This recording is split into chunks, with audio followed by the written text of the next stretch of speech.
Buenos días. Vamos a hacer una presentación introductoria de dos cursos de la maestría de Derecho Financiero y Bursátil.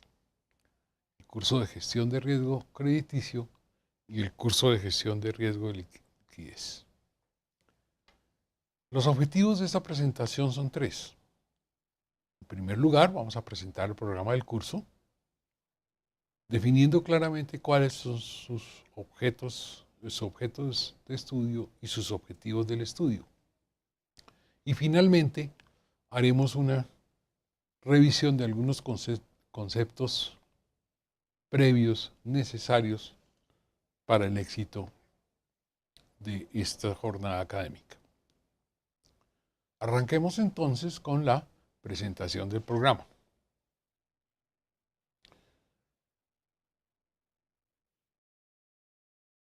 Hay unos problemas cruciales que se van a tratar en el curso que tienen que ver con cómo se administran las entidades financieras. Por un lado, la gestión de riesgo de crédito o riesgo crediticio y por el otro lado, la gestión de riesgo de liquidez. Se concibe que la gestión bancaria moderna, basada en lo que se conoce como teoría bancaria moderna, concibe que las entidades que manejan ahorro del público, los intermediarios financieros en general, son organismos especializados en la gestión de riesgo. Su razón de ser es administrar riesgos. Por lo tanto, las decisiones de dirección de estas entidades necesariamente están precedidas por criterios orientados a una mejor administración de estos riesgos. Por esta razón, el programa se ha dividido en dos partes. En primer lugar, el tratamiento de riesgo crediticio y en segundo lugar, el examen de riesgo y liquidez. La tendencia actual, desde hace ya 30 años, es un interés creciente, no solo por parte de los banqueros, los administradores, sino del Estado, a través de los reguladores y los supervisores, en poder mejorar los métodos de gestión de estos riesgos. Todos estos esfuerzos están recogidos en lo que se conoce como el Acuerdo de Basilea. En este acuerdo, los reguladores y supervisores del mundo desarrollado han establecido paradigmas que orientan la forma como la regulación prudencial de prevención de catástrofes financieras debe orientarse, en especial cómo deben gestionarse los riesgos.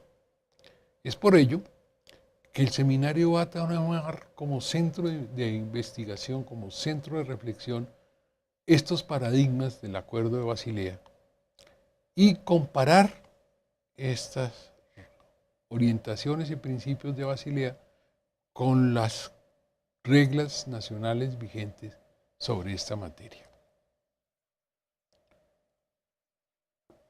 El riesgo crediticio es el problema más importante en la gestión bancaria moderna. Estudios han demostrado que más del 60% de la exposición al riesgo está asociada a cómo maneja la entidad su cartera de créditos. Ello ha llevado también a que en los círculos académicos el tema tome gran interés y sus resultados han sido rápidamente adoptados por las entidades regulatorias. ¿El resultado cuál es? Que se ha pasado de una gestión empírica a una gestión basada en métodos estadísticos que nos pueden parecer como complejos. La idea entonces es que en este seminario los participantes puedan comprender el contenido y alcance de estos métodos que nos parecen novedosos. ¿Cómo se ha organizado el programa? El primer día tendremos 3 sesiones de hora y media básicamente con tres temas para abordar. En primer lugar, ¿cuál es la fundamentación del Acuerdo de Basilea II, en donde se plantean los principios de gestión prudencial de las entidades financieras? Para ello, la recomendación es que revisemos el capítulo 3 de un gran texto de Joel Vecis, que se conoce como Gestión de Riesgo en Banca.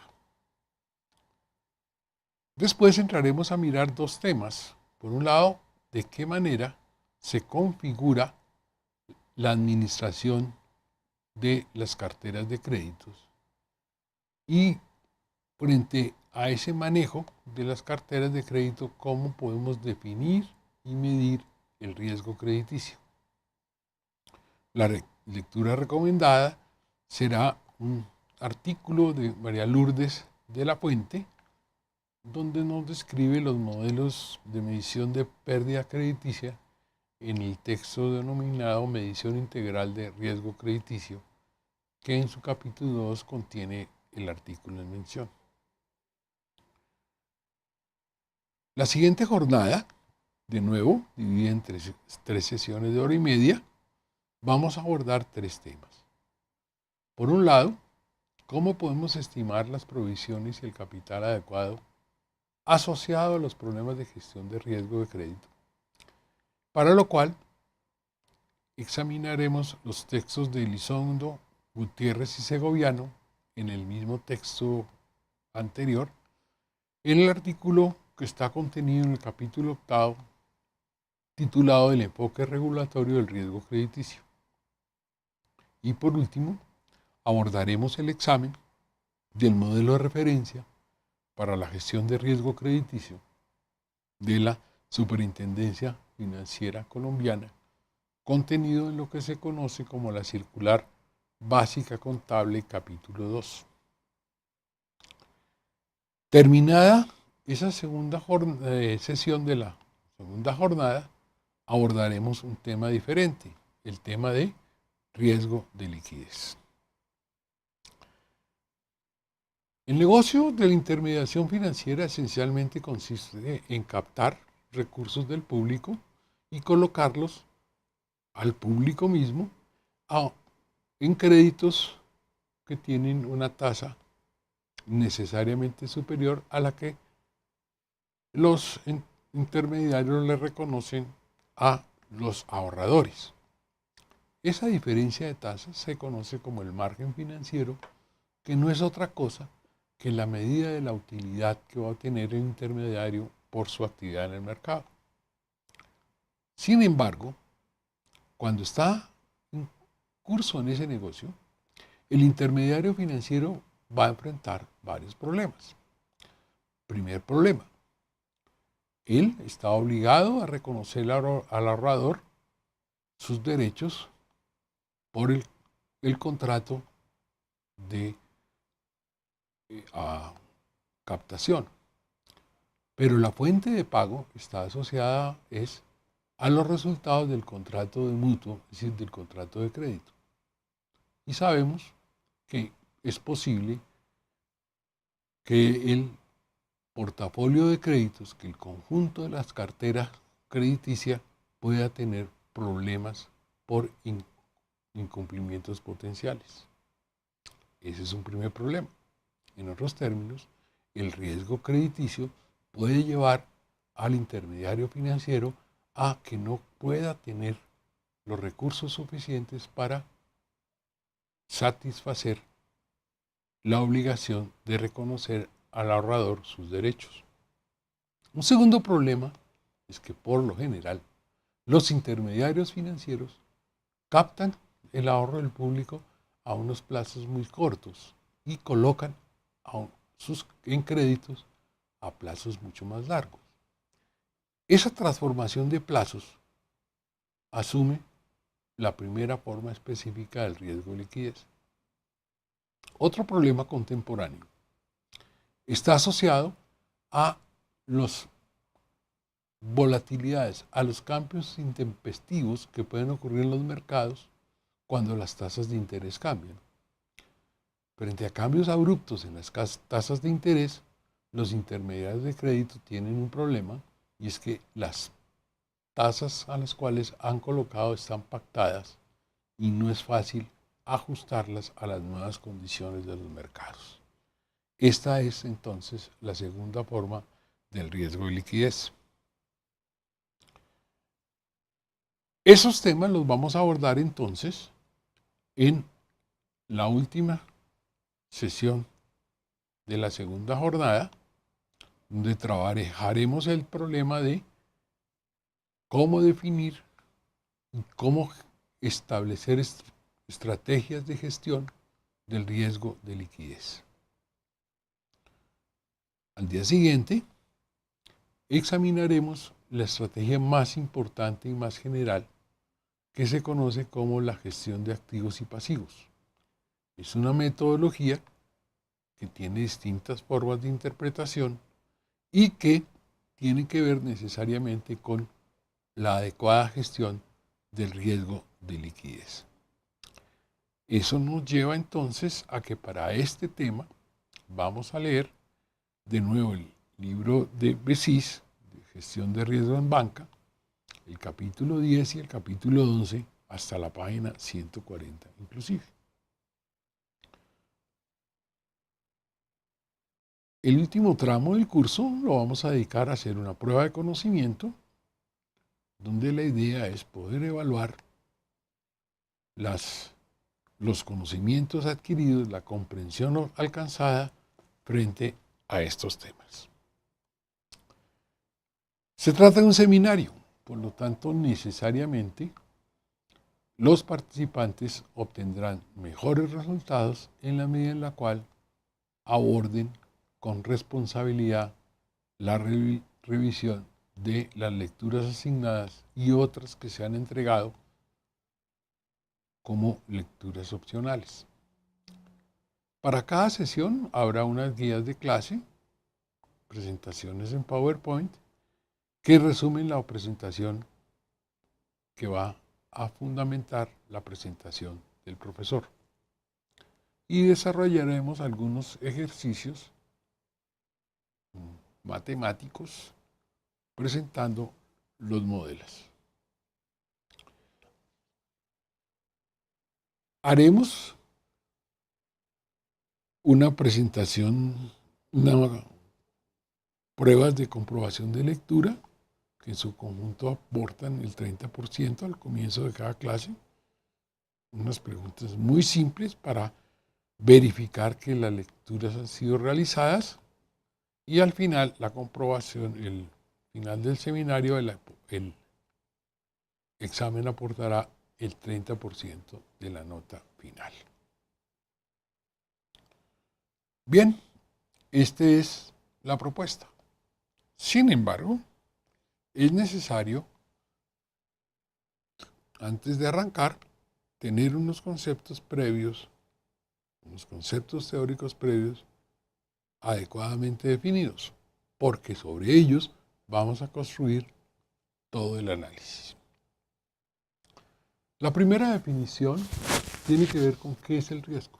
Hay muchas definiciones de riesgo, pero en particular nos interesa esta, que tiene una importancia muy grande. Es una definición que nos permite medir el riesgo. ¿Qué es el riesgo entonces en este contexto? Es la exposición a la incertidumbre. Hay hechos que van a ocurrir en el futuro y no sabemos en el futuro no sabemos qué va a pasar. Pueden pasar muchas cosas. Esta incertidumbre es una fuente de la ignorancia humana frente al futuro. Nadie conoce el futuro, ni Mauricio Puerta, ni el indio amazónico, solo Dios, pero Dios no le cuenta a los especuladores. Entonces, la primera dimensión del riesgo tiene que ver con la incertidumbre. Y la segunda es esa incertidumbre, cómo afecta, qué tanto estamos expuestos a la incertidumbre. Por lo tanto, para poder medir el riesgo, vamos a tener que medir por un lado la incertidumbre y por el otro lado la exposición. ¿Cómo medimos la incertidumbre? La única manera que ha desarrollado la humanidad para medir esas incertidumbres, para tener certeza sobre la descripción de los futuros eventos, es aplicar, dándole a la fuente de incertidumbre el tratamiento de variables aleatorias. El tratamiento de variables aleatorias es un campo que está recogido en lo que se conoce como cálculo estocástico o cálculo de probabilidades. Por otro lado, tenemos el problema de la exposición. La exposición, ¿qué es? Repitamos, es cuánto nos afectaría los resultados de esos eventos que nos aparecen inciertos. Necesitamos entonces construir unas relaciones que nos preestablezcan qué tanto nos afectan los distintos posibles resultados de la incertidumbre. Ese campo también es un campo de la medición mucho más sencillo, mucho más limpio, tranquilo de entender. ¿Para qué queremos medir la incertidumbre? Tenemos que medir la incertidumbre porque es la única manera de establecer la estrategia adecuada para cada fuente de riesgo, para cada incertidumbre. Desafortunadamente no tenemos muchas formas de administrar, muchas alternativas. Podemos decir que básicamente hay 5 grandes alternativas. La primera es eludir. Si tenemos una fuente de riesgo, retirémonos de esa fuente de riesgo. El problema es que eludiendo salimos de la actividad. Si un banquero concibe que el riesgo crediticio es muy alto, pues no lo puede manejar, lo elude. ¿Y cómo lo elude? Dejando de prestar. Eso significa dejando de ser banco. No todos, entonces, los riesgos se pueden eludir. La vida nos obliga a asumir algunos. Pero una vez asumido el riesgo, tenemos otra alternativa. Compremos un seguro.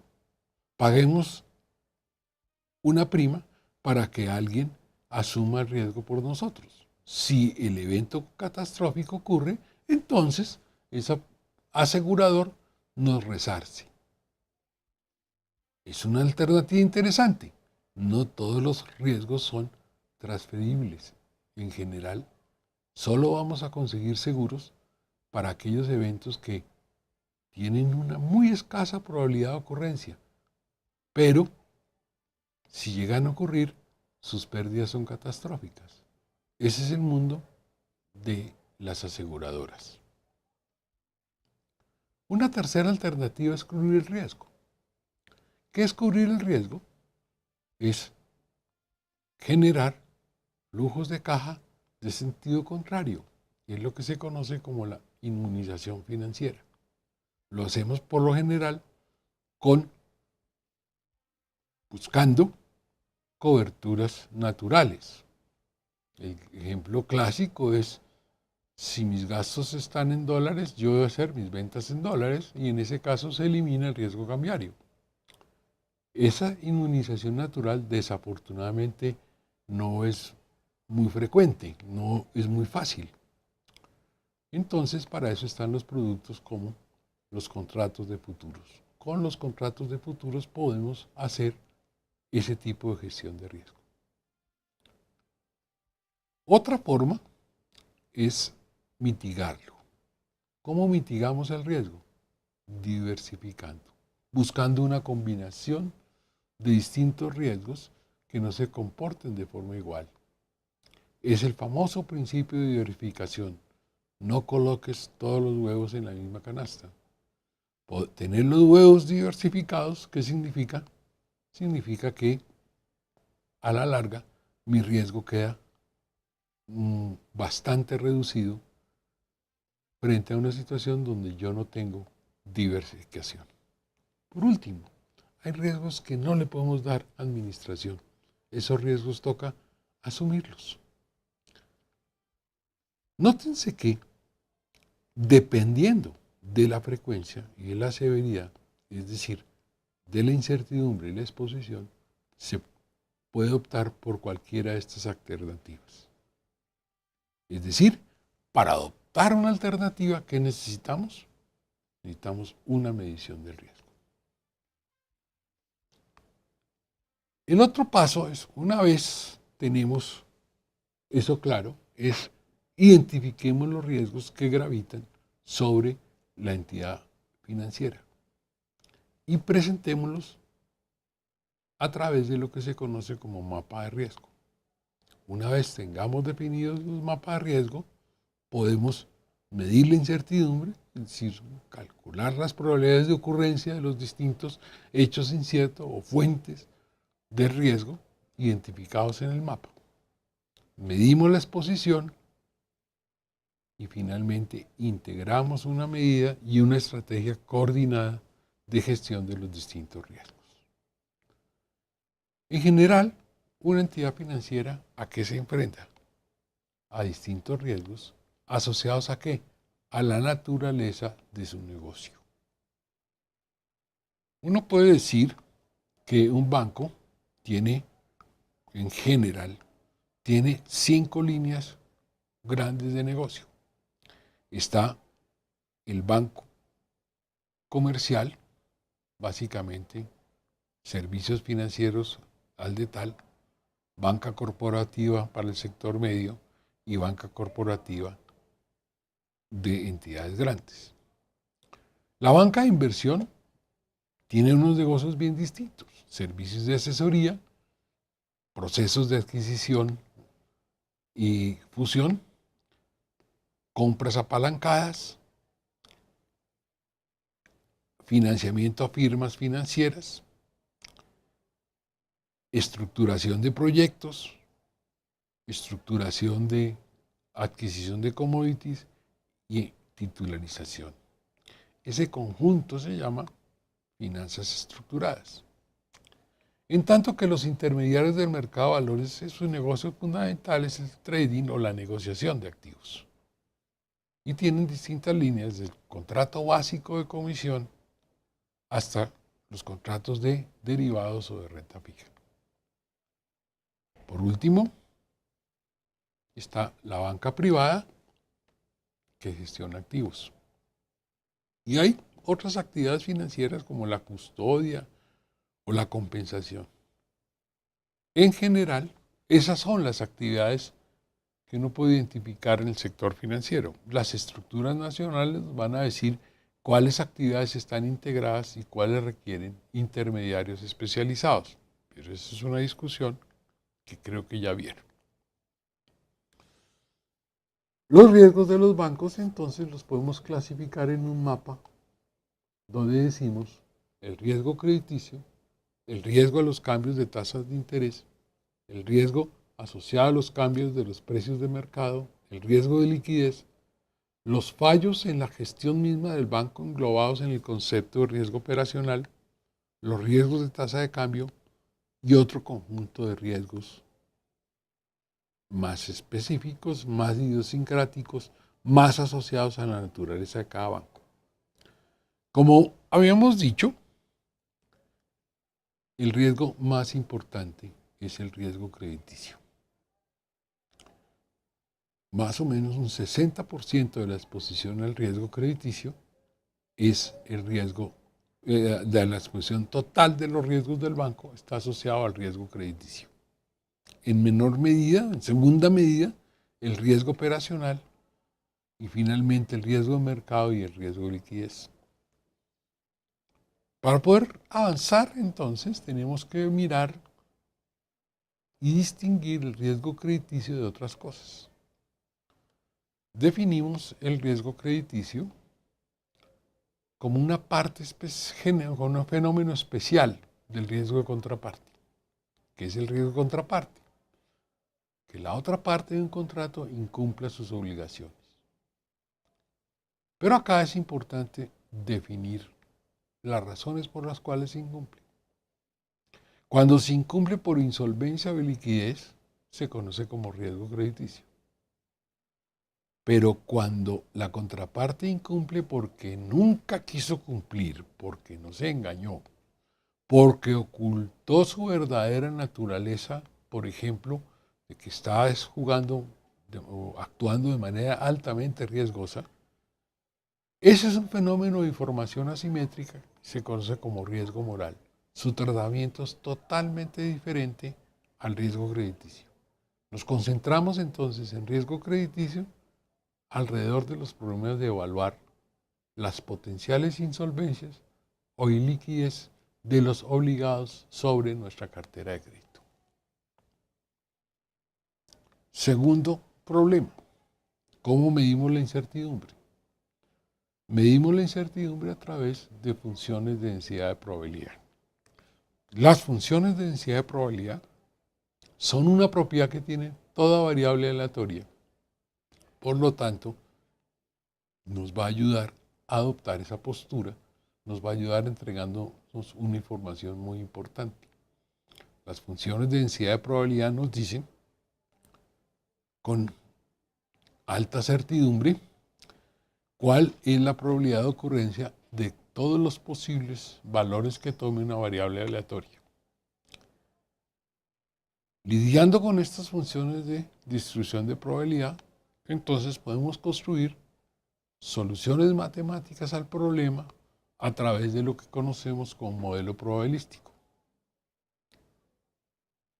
Ese modelo probabilístico nos permite resolver el problema. ¿Cómo se va a comportar mi variable pronosticada? ¿Cómo se va a comportar la cartera de créditos? ¿Cómo se va a comportar mi portafolio de inversiones? ¿Cómo se va a comportar mi liquidez? ¿Qué necesito? Necesito solamente incorporar las variables aleatorias, fuentes de riesgo, como a través de sus funciones de densidad de probabilidad. ¿Qué obtenemos? Obtenemos una descripción de esas funciones, de esas variables aleatorias, la función que describe esas variables aleatorias. Al hacer este ejercicio, ¿qué se ha encontrado?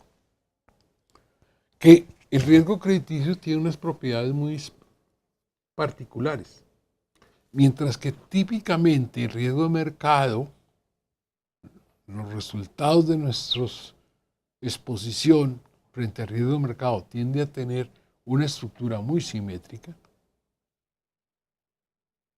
los resultados de nuestro portafolio de créditos no es simétrico. Es muy posible tener que se presenten unas pérdidas mucho más grandes de las estimadas. Por lo tanto, esto conlleva a que los modelos de riesgo que hacemos en mercado necesitan un tratamiento ligeramente diferente, o por lo menos muy interesante tener en cuenta que hay una diferencia. ¿Por qué? Porque en el riesgo crediticio la probabilidad de tener pérdidas muy grandes es mucho más alta que en el riesgo mercado. La historia de las reglas, de las guías de la regulación prudencial, cómo gestionar los riesgos de las entidades financieras, van a arrancar en la década de los 80, cuando por primera vez incorporamos el concepto del Cook Ratio. En otros términos, ¿qué tanto debe tener de capital un banco en función de el riesgo ponderado de los activos? Esto todavía se está aplicando en Colombia. Pero la evolución del estándar de gestión adoptado por Basilea nos dijo, hombre, tenemos que empezar a construir modelos más globales de riesgo.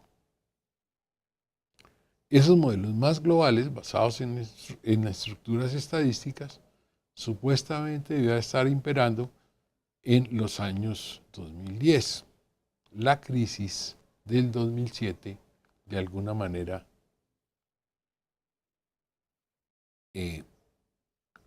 postergó ese logro.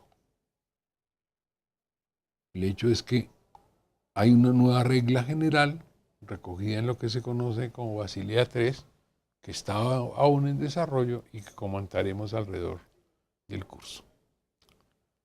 Yo creo que por ahora, con estos elementos básicos, ustedes tienen acceso ya a las guías de clase y a la bibliografía, de manera que pueden seguir preparándose para nuestras sesiones en las fechas previstas. Muchas gracias.